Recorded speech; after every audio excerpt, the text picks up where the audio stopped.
Employee name, এখানে সবারকার নাম লেখা আছে। এখানে হচ্ছে কে কোন ডিপার্টমেন্টে কাজ করছে সেটা, একজন ম্যানেজার, একজন অ্যাসিস্ট্যান্ট ম্যানেজার, একজন সুপারভাইজার, বাকি সব স্টাফ হয়েছে। তাদের বেসিক স্যালারি মানে তাদের মোট স্যালারি হচ্ছে ম্যানেজারের আলাদা স্যালারি, অ্যাসিস্ট্যান্ট ম্যানেজারের আলাদা স্যালারি, সুপারভাইজারের আলাদা, অল স্টাফদেরও কিন্তু আলাদা আলাদা ভাগ আছে। স্টাফ মানে এই নয় সব স্টাফদের একই স্যালারি হবে হচ্ছে। এখানে স্যালারি আছে, স্যালারির সূত্রটা হচ্ছে basic salary divide by 30 into attendance. মানে হচ্ছে আমার যে মোট স্যালারি, বেসিক স্যালারিটা আমার কোম্পানি দেবে, সেটার সাথে আমি কি করব 30 দিয়ে ভাগ করব।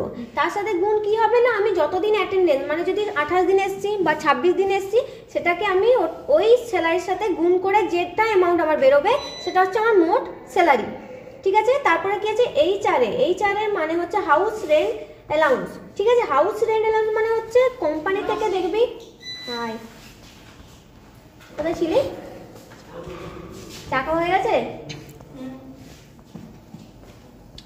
হাউস রেন্ট এলোকেশন মানে হচ্ছে আমাদের কোম্পানি থেকে দেখবি অনেক সময় বলে যে আমরা HR এ দেবো, মানে হচ্ছে কোম্পানি থেকে তোকে থাকার যে খরচাটা দেয় সেটা হচ্ছে HR এ হাউস রেন্ট।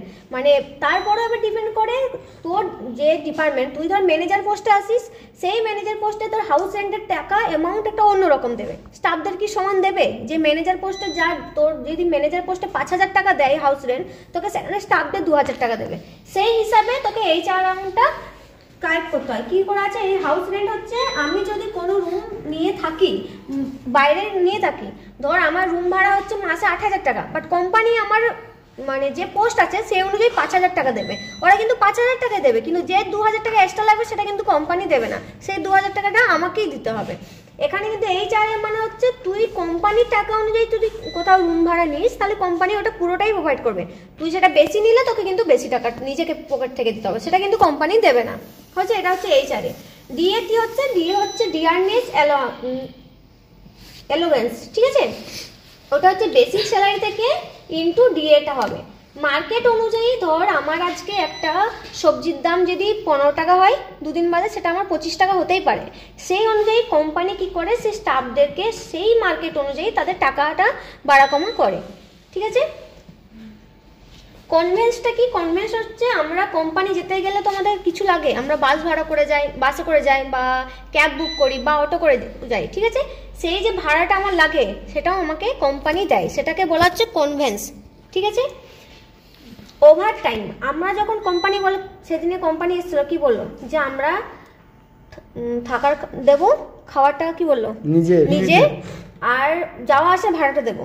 যাওয়া আসা ভাড়াটা মনে হচ্ছে কনভেন্স, আর থাকাটা মনে হচ্ছে HR এ, আর ওভার টাইম স্যালারি দেবে।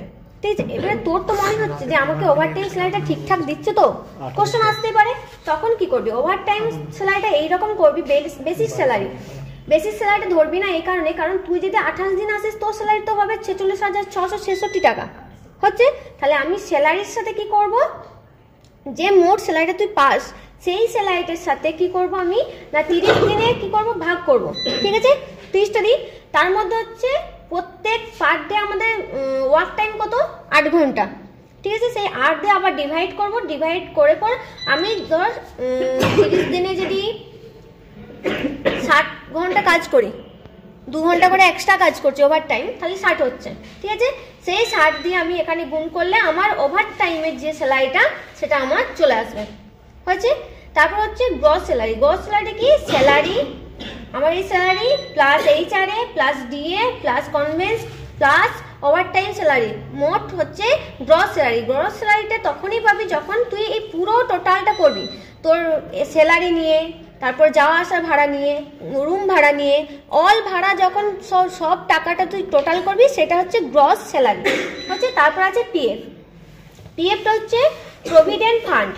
প্রভিডেন্ট ফান্ডটা এটাই মানে হচ্ছে যে তোর স্যালারি থেকে কিছু টাকা কোম্পানি কেটে রাখবে, তুই যখন 2 বছর বাদ বা 1 বছর বাদ সেখান থেকে বেরিয়ে আসবি, তোকে কোম্পানি ওই একটা মোটা অঙ্কের টাকা যেটা তোর কাছ থেকে নিয়ে রেখেছিল সেটা তোকে লাস্টে দিয়ে দেবে, এটাকে বলা হচ্ছে PF টা কি করে পাবি না, স্যালারি থেকে তোর PF, ধর PF সবসময় 12% কাটে কোম্পানি। ঠিক আছে, তাহলে PF 12% কাটলে তোর